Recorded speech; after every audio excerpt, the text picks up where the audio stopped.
Hello, hello. Welcome to episode 3. Welcome to the Powerfully Her podcast, The Rise of the Unstoppable Woman. And I am Nadir Baye. Hey. Thanks for coming up for episode 3. Weren't the first 2 episodes good, right? Weren't you like, that's it? I want some more? What else does she have to offer? Well, I'm back. And I'm so glad you're here. And you can tell I'm having a good time, right? Yeah, I'm having a good time. Because I love to do this. And I love to be able to, more importantly, help you in your journey and help you in your life. That gives me so much joy to see others wake up to the fact of how amazing they are, women to see how special we are and what we really have that lives within inside of us. So, yeah. So welcome. I hope your day is going amazing. I hope you're having a wonderful day and all's going well. And if it's not, we're going to turn that around. All right. So this is episode 3. And episode 3, I want to talk about something I touched on in episode 2, which about how things are made to be easy. I want to talk about simplicity, and I want to talk about the journey and change, and how simplicity, but at the same time, how things are coming off simple when they're not, and how we can change that. So I did mention in episode 2 how, you'll see on social media where we're inundated, oversaturated with, overstimulated, I should say, with the illusion, the illusion that everything is easy and that all you got to do is just do it and this and that. Like I mentioned about decision making and the power of decision making, and decision making can be hard. That's why I mentioned that you will have some trepidation when you're making a decision that you're not used to making. Like for instance, just saying no, that'll be another topic. That you won't feel good in the beginning because you're afraid, right? But that's okay, because if you want a positive result, you have to decide, and then hopefully you'll get used to it, and that will ultimately build confidence, right? But at the same time, I don't want to negate the fact that it can be difficult. It's like, yeah, but just do it. Well, life is not just do it. Some things are. Some things 100% are. Changing your thought process, creating goals. Just do it. But then there's some things that are going to be difficult. And I just want to highlight what happens is highlight the things that people are making seem easy. People are making it seem easy. Like, it's so easy. You can make 6 and 7, 8 figures. It's easy running a business. It's easy flipping houses. It's easy, whatever it is. Like, even I'm seeing a lot of people like talking about leaving the U.S. It's easy. All you have to do, you can be an expat in this country. It's easy. I'm like, what world are you living in? It's not easy. Things are hard. And if we don't meet people where they are, this is why people feel disconnected. And that's not what I do. I know how you feel. I know where you are. I know. And it is not easy. It isn't. But it's worth it. It's not easy, but it's worth it. That is so powerful. I will say it one more time and slower because I can be a fast talker because I am passionate.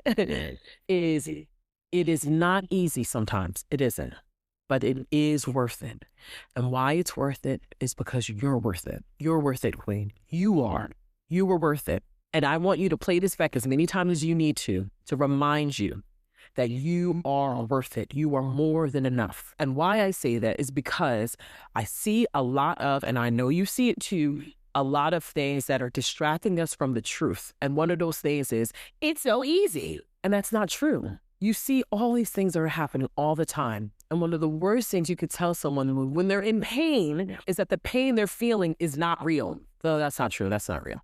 Like, have you ever been in an argument with someone? And I'll say, I've said it before, and it was wrong.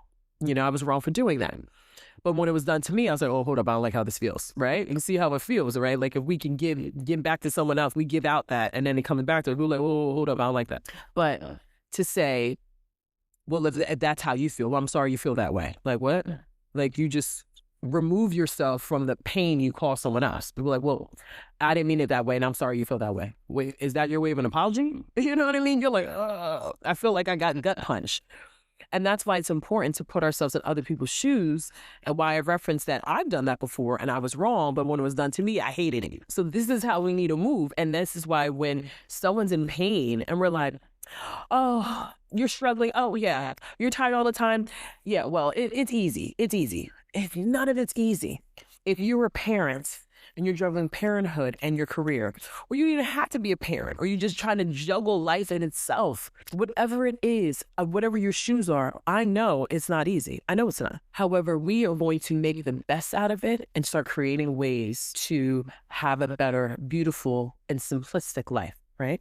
And again, why? Because it's worth it and you're worth it. So, when you see that, you see a lot in anything, like even to say something like, when I see a lot of people talk about anything, like you can have someone that's struggling with fertility, and it can be hurtful when you see a lot of people online, and grateful for them. And that's great that they're having a baby. But if you are struggling with that, it's just like, or you don't have the time because your career or whatever it is, you're juggling so many things, that motherhood, you want it, but you can't do it because you don't have the time, And it's like, oh, this is our journey, this and that. And then you're feeling this pain. You're like, it's not easy. It's not easy. And that's the story for some women, right? Some women have infertility issues. That happens. That's real. So to make it seem like, and no shade to those people that are showing it, they're just spreading their joy. They're not trying to hurt anyone. I don't want to say that. But what I'm saying is that I get it. I get it where it can be painful to see things that you want. And also when it's made to seem easy, So an advice that I have is to start to curate your life in the way that you want it. And that goes back to episode 2 where I said powerful decisions, decision making, where everything that you do, you're going to start curating and making sure you center it around your common goal. So this is why you have to ask yourself, what do I want? What do I want? And once you know what you want, you can start going after it. But let's go over the fact of who you really are, okay? And who you are is a powerful, strong, beautiful, independent woman. That's who you are. That's why you're listening. This is what you need more of a reminder of how amazing you are. No matter what you have done in your life or hadn't done, or not giving yourself grace, not showing up for yourself, whatever it is, no matter what it is, God gave you a chance to wake up this morning, open your eyes, and you got another try. You got another chance in living in this beautiful world that we live in, right? Where there is a lot of light. The word in Arabic is called nur. There's a lot of nur, and there's a lot of nur that's in you. It's so funny, my niece, her name is Nora. But there's a lot of nur in you. And it's about illuminating your path with the truth.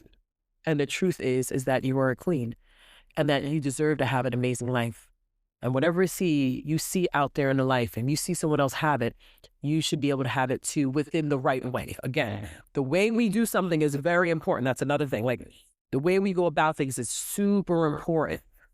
And there are a lot of people that do things the wrong way, where they're just like, well, you said go get it. No, there's a how. There's a how to everything.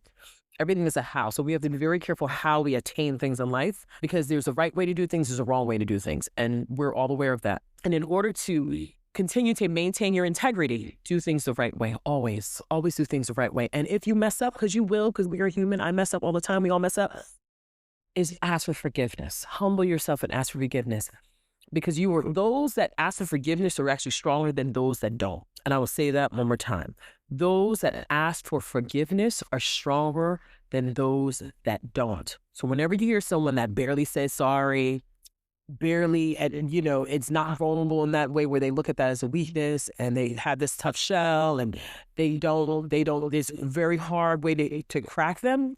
That's not power. It's not. That's the opposite of power. Because when you can admit that when you can decide, going back to the decision making game, when you can decide that I am going to own up to my own mistakes, I'm going to learn from them, and I'm going to do better, you're doing what's hard.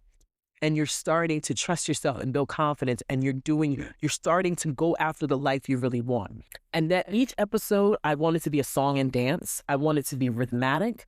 I want you to be able to tie it all together. Like, oh my God, she referenced this episode and I go back to this, and I want it all to make sense. I don't want any of this to be discombobulated. I want it all to be connected. It is an ecosystem. Each episode is an ecosystem from reminding you about you, Queen. Okay? That's what it is. So when you do that, you're becoming stronger. You're being better than you were yesterday. And again, not better than anybody else, better than you. Because it's us versus us, right? You versus you, not your coworker, not this girl in your friend group, not this other. No. If they think they're your competition, that's them. You don't even see them. You need to see who you are in a mirror, because this is your life. If we're always in competition with other people, how can we see us? And when people are like, I'm just a competitive person. Okay, well, take the fundamentals from sports and apply them to life. And one of the things you have to know is, in order to be good, is you got to work on you.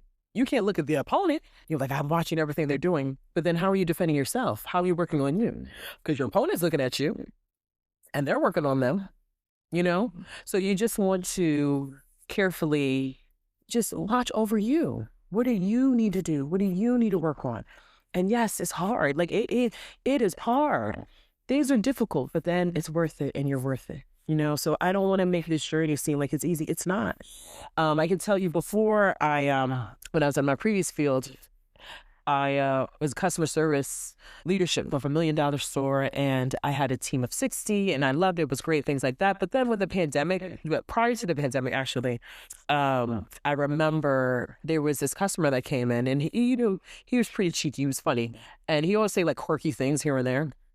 And I would always have these visions of like, it was getting to a place where I wasn't as happy. I wasn't, and I'm the type of person, my love language is respect, respect, just basic respect. Treat people the way you love to be treated, be good to people. Like, I'm not the type of person where you're good to me, but you treat other people like crap. And I'm like, well, they're good to me. Like, I don't rock with that. I hate that. Like, I'm like, well, you did that person wrong. So now you did me wrong, and I'm gonna do something about it. That's how I roll. That's how my family or my parents, we don't play that. And, excuse me. And, it's, I remember he came in, I was you'll daydream, and I was daydreaming, and I was just like, leadership was changing. The leadership I didn't see eye to eye with. They just weren't good leadership and didn't define good leadership at all. And I was like, I'm sorry, I have a cold. Remember, y'all, this is real. I have a cold. And it's just, things weren't done right. And I wasn't happy. I wasn't happy at all. And of course, me being who I am, I always spoke up. That's just, I have to be who I am. And it was, it came to a point, it was one of those things like, okay, Nadira, you're putting your foot down, you're doing who you are, but they don't care, they don't want to change. So what do you want to do? And that's something God was telling me. Like, I would have these visions of like the life I truly wanted. Like, at home was amazing. My home life was great, but my professional wasn't what I wanted. And at this time, I had no idea of entrepreneurship. That wasn't ever on my scope of things at all. If you would have told me 5 years ago, I would have been homeschooling my children, an entrepreneur, a life coach, a podcaster, all of these things, I wouldn't believe you. I would be like, no, that's not true. I don't think so. So, but God has other plans, and he knows, he's the Almighty. So yeah. So I remember having visions, daydreaming like we all do. And the customer, he came up to me out of nowhere, and he was just like, he's dead in my face. It was like one of those things, like a montage in a movie where someone turns to you and they have this like speech. He's like, a guy came down, is talking, and he's like, and he just speaks to you. It was 100% one of those things. And he turned around, and it wasn't even like we were talking. That's the other thing. He turns around, he was like, excuse me, if you don't leave this place, you're going to hate yourself. I said, excuse me. I said, what did you say? He said, if you do not leave this place, you're going to hate yourself. And walked out. I'm not kidding, y'all. He walked out just like that, like nothing. And I'm like, okay. So me being in tune, I'm a spiritual person, so I knew that was God talking to me. So I wasn't one of those things where I was just like, oh my God. Oh, like I knew, I was like, God, you're always talking to me, and you're talking to all of us. So I knew what that meant. I was like, this is confirming and affirming what I feel inside of me, that I already know, that I need to get up out of here. And yeah, that happened. And it's so funny, like days later, I came up to him and I'm like, hey, remember what you said to me? I kid you not. He's like, what are you talking about? I'm like, remember you told me that if I didn't leave this place, I'd hate myself. He was like, I didn't say that. I didn't say that to you. I'm like, oh yeah, that was definitely God. Okay. I didn't need that. I didn't need to have that talk with him just to be sure, because I knew, but I thought he was like aware, but God just spoke through him. He did. And I'm just really grateful that I had that engagement, because it woke me up. And, when the pandemic happened for all of us, and it really, really was like a real eye opener for all of us. Like, okay, what am I going to do with my life? And I got pregnant with my son. And it was something. It was something. It definitely, the entire world stood still. And that's never happened. The entire world got quiet. And it's just something, a reminder to all of us of, although I say it's not easy, is we have to bring quiet into our world. There are two worlds, and we have to bring quiet into our world. And one of the ways we do that is start, when I mentioned to curate the things you see, you do. Look and listen to positive things. Look and listen to positive things. Surround yourself with positive people that care about you. You might have some family members or friends, or shouldn't be friends, but family members that they're always going to be your family, but you need to love from a distance. And that'll be another episode. We'll talk about healthy boundaries, but you need to create the life that you want, because there are two worlds, your personal world and the outer world.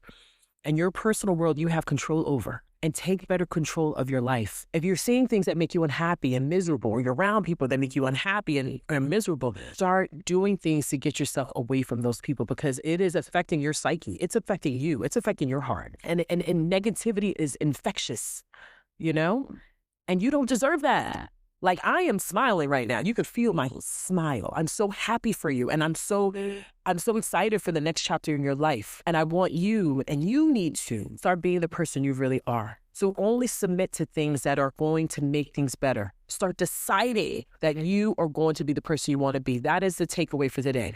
You need to start curating a positive environment for your world, your personal world. And you can do it. And just remember that everything you do, make your life special and beautiful and powerful, because you deserve that. My son just walked in. I told you this is a real podcast. This is real. You deserve to have an amazing and an incredible life. And everything you do, do with integrity. Treat people the way you love to be treated. And always know that you were filled with greatness. You are more than enough, and that you deserve to have a life that you truly, truly want, and to always, always, always, always forever forward. Thank you so much for listening to this episode. Hope you enjoyed it. And there's going to be, God willing, plenty more. Have an amazing day, and talk to you soon. Bye.